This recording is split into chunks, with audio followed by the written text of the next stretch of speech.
Most of you probably already know Drew left. The resilient Jenkins have broken up, according to Stephanie. Drew has blocked Stephanie and left her alone in the motel room with their 5 children. The resilient Jenkins, King Daddy Drew, apparently got somebody pregnant and they're 4 months along. This message is for Stephanie Jenkins. As everybody knows, Drew left Stephanie. I am the reason he left. As you can see, we're expecting, okay? This baby is coming in 2 months. My 10-year-old bro should be. Holy fuck. Give me the baby now and go do your chore. Trying so hard to help.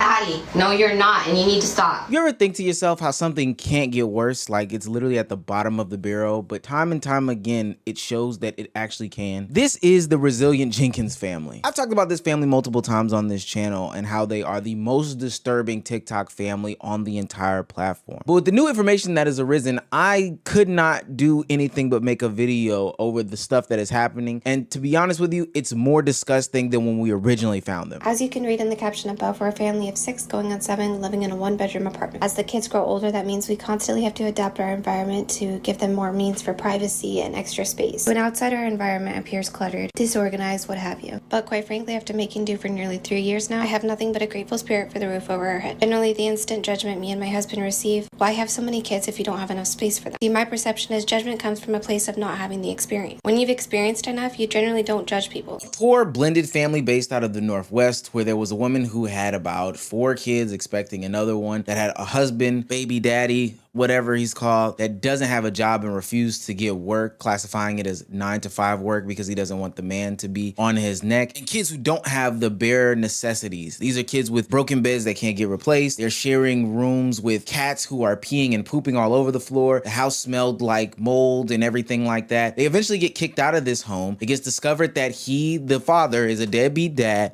They get placed from motel to motel. They're addicted to drugs. He's addicted to his PS5. I mean, these are people who couldn't raise cats to the point where they had to kick them out of the hotel room, let alone raise children. But they decided to display it all on the internet because social media is a hell of a drug. And they figured this was a way to make good old fashioned dollars instead of filling out any sorts of job applications and getting some sort of money. But now that you have the backstory as to how bad it is, what if I told you it actually gets worse? For those of you who know the Jenkins family through videos of mine or others on the internet, we know that they are nothing but a bunch of liars. But for those of you that are new to this story, it's pretty clear. They're manipulators, they're addicts. Why wouldn't they be liars? Last time we checked in on this family, they were lying about Drew Jenkins being hospitalized because he had caught some seizures, finding out that it was just about him, you know, avoiding child support in court. Drew Jenkins, I know you did not sit up there and play like you was sick and having a seizure to get out of going to court for that child support situation between you and your baby mama Arlita. That's nasty work. That is lazy. Then you put Stephanie. You are the master of manipulation. I've been with my man for 3 years and I really know him. Man, I've known him since I was a fucking kid. I know his family. There's nothing wrong with him. So when I saw the videos of Drew walking away from the home, I thought to myself, thank God they can finally move on. But then I quickly remembered that they are master manipulators. So everything that they would say about the situation probably isn't true, but I had to tap in to make sure for myself. Most of you probably already know Drew left. I think he blocked me. I kept walking through to him. Y'all said it, like, that's how it went down with his exes, right?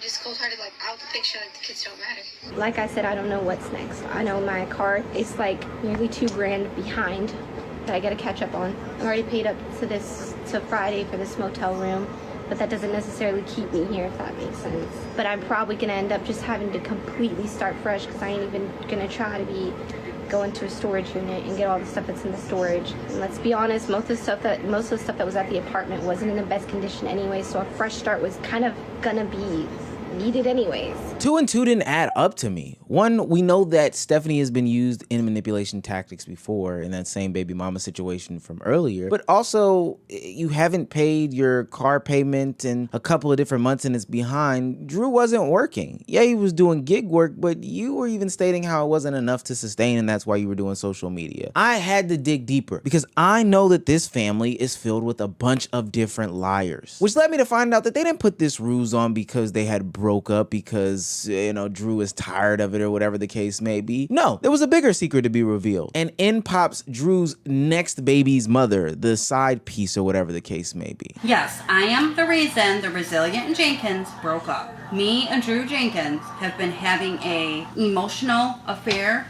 I guess you could call it, for the past 4 months. I've been trying to warn Stephanie, but every time I try to reach out to her, Drew has somehow blocked me or he deletes the message before it gets to her. And I've also been telling him that he either needed to choose between Stephanie and the kids or me. Bold claims, but we know that there's crazies on the internet. We gotta give my boy Drew Jenkins a benefit of the doubt here. This message is for Stephanie Jenkins. As everybody knows, Drew left Stephanie. I am the reason he left. As you can see, we are expecting, okay? This baby is coming in 2 months. I have 6 kids, and they are already calling him daddy. King Daddy Drew is now our daddy. Oh, hell no. So, yes, I am baby mama number 3 or number 4. I always forget how many baby moms he has. I think I'm number 4, but me and him, we're going to work out. Okay, and he will be going to work. Okay, he's not staying in my home for free. That's a lot of proof. And we knew that Drew Jenkins was a deadbeat based off of his past transgressions. Him choosing to have the PS5 in the room while the babies sleep out in the living room. Him deciding to prioritize weed over putting food in his family's mouth. Him saying, I don't want to get a regular 9-to-5 job because they are oppressing him. I'll let you guys know why I can't get a job. Or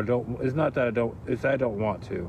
I don't like people telling me what to do. I don't like being somewhere I don't want to be for an extended period of time. And people be having attitudes. Customers be having attitudes.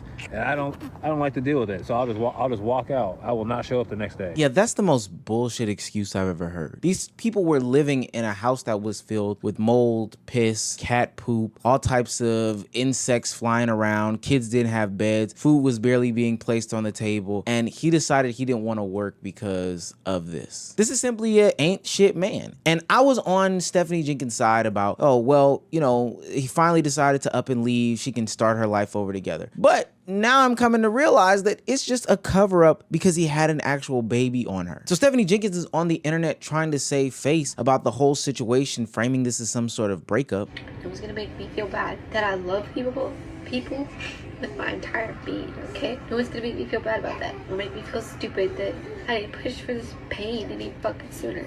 A woman can only take crying about the same thing so many times before we're just like, yo, okay, done. Tired of that. It's not a DV situation here. I do feel like I'm having the hardest time figuring out how to get out of this situation. That I don't like. All I got on here to say is that it's y'all's time to shine because y'all kept saying I have a community behind me. So I truly hope that's the case because, like I said, I have nobody. But ultimately, this is a plot and a ploy to exploit the people that are voiceless in this situation. And that's the children. And that's why I am tired of this type of content that's being displayed on TikTok. There's a growing genre/niche on TikTok that I haven't got a chance to talk about on this channel, but it's something that must be discussed. It's struggle talk. It's poverty talk. It's those people that tell their extreme stories about, you know, how they are young, how they have 11 million kids, and how they live in a 1-bedroom hotel and they need some sort of help. Hey y'all, so if you're not new here, then you know that I left a domestic violence relationship and broke a lease, and because of that, no apartments or houses are willing to rent to me. I contacted the apartment complex and they did tell me that they can remove it, but they told me it'll take a few months, and we don't have months. So God got me on this faith journey, y'all, and I'm excited, okay, because things are about to change, so y'all better get excited. But I wanted to show y'all how many suitcases or bags that I have with being a single mom of 4, living inside a hotel.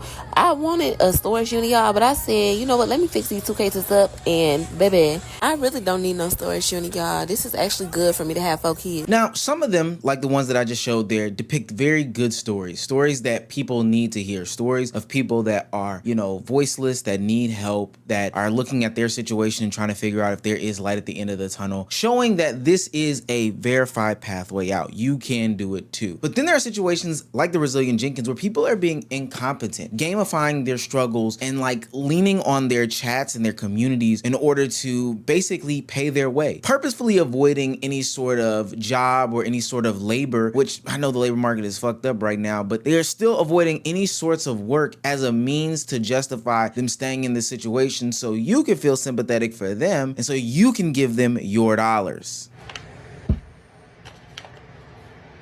When the song come on, let me see you get gone.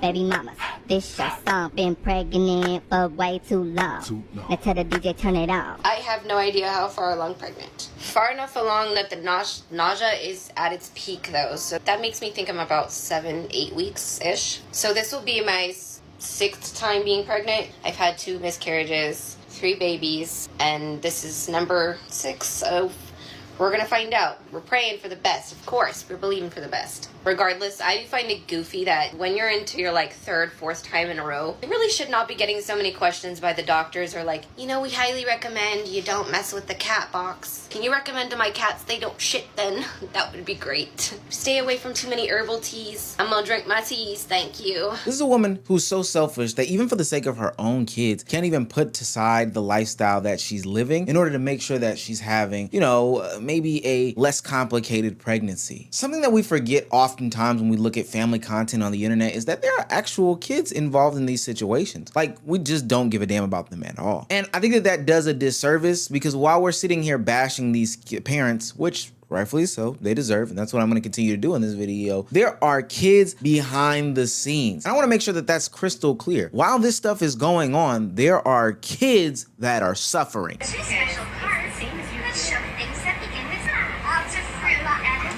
That is the rage baiting bullshit by Stephanie Thompson that pisses everybody right off. That little girl looks completely dissociated and unsure of what to say or what to do. Probably because she knows her mom will react negatively if she does something that Stephanie doesn't like. Okay, so having the trash bag on your child's bed is literally insane. So if you don't already know, a few days ago, the resilient Jenkins had posted a video and people noticed that there is a trash bag against the children's bed.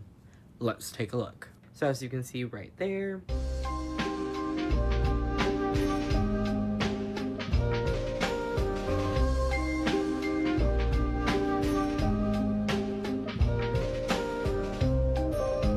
don't get me started on the whole bed situation. But probably the most disappointing thing that happens with these children is not necessarily the day-to-day things that they don't have. I've oftentimes heard people say, hey, I never really realized that I was poor until I grew up. So them not having these necessities, albeit still disgusting, detrimental to their health, CBS should be brought in. I mean, they had lice and bed bugs at one point in time. All that stuff is disgusting. It's some of the mental anguish that's being put onto their kids, especially their daughter, when it comes to the conversations that Stephanie Jenkins, Drew Jenkins, and the entire Jenkins clan have to them, around them, and about their current situation. What happens in situations where people, adults, parents are stressed out is they often take it out on their kids. Because this is a hyper stressed induced situation that ultimately can be avoided if these people just went to work and got jobs. What happens is that they just totally say too much to their kids, disrespect their kids, say some harsh and cruel things to their kids. And honestly, it's heartbreaking to watch. Just asking where we're gonna get the donuts. I told you. When are you gonna get used to being disappointed? It's gonna have to be you or me who go get him later. He done made his choice. He's not gonna take you. What? I'm sorry. I'm tired of that shit too. I'm tired of him saying he's gonna do stuff for my kids, and then he just, oh, maybe then, maybe that. Disappointment. Yo, we up in this motel, homeless, and you can't just take your daughter to a freaking store to get some donuts when you told her you were gonna do it? My 10-year-old bro should be. Holy fuck. Give me the baby now and go do your chore. Trying so hard to help. Addie, no you're not, and you need to stop. Yikes, that's pretty harsh verbiage to deliver down to a kid. Look, it's your life and these are your choices that you made. I'm talking about the partner, not working, all of it, to be quite honest with you, having the multiple babies. These are all decisions that you made. No need to take it out on her. Now, I hate to jump guns like this, but oftentimes when people are verbally abusive, they are also physically abusive, which would track for Stephanie Jenkins because she's so dumb that she actually has it recorded where she is live after CPS left. Yeah, CPS was called, or before CPS came, where she is placing hands on her daughter. She just keep going too. I don't even know what you're complaining about. I did all them dishes before bed last night and there's like 10 to do. You're too much. 10's not that much. I'm shutting the door and you're dealing with your stuff now. That stuff just makes me so like, I don't know. I get it why my parents just lost patience with me so often because that's the kind of stuff that my mom would have just backhanded me. No arguing allowed, just backhanded. And like, I'm just sitting there like, I'm not about to do that to my child, but like, what is this? What is this like arguing back and forth? Like, who cares that you're the parent? I don't care. CPS is involved, and Stephanie has 2 open CPS cases. You wanna know why? Because the other day, people got really concerned at the fact that Stephanie told her daughter, F you. And the other day, I also seen a clip from Stephanie's live where she's yelling at Addie, and Addie said that she was just trying to help and do her best. Hearing that little girl's voice crack and break under the pressure of her mother, it made me physically ill. Those children have been really struggling, and I don't think that we truly understand, like, the amount of stress that they're going through. The fact that there are platforms that allow people to be monetized by literally harassing their kids is absolutely disgusting. I mean, these people are putting their children in harm's way actively, but instead of the platform saying, hey, we're not going to monetize this, we're going to keep this going, I just find it to be very, very troublesome. Now, of course, the Jenkins family has their own issues. These people should actually be in jail and have their kids stripped away from them and sent to the next of kin. But I am really, really surprised that for the past 2 years, TikTok has allowed this insane family to thrive on the platform. Definitely a shame on Drew Jenkins. Definitely a shame on Stephanie Jenkins. She's a terrible mother who deserves to be locked away. But also TikTok, what are we doing?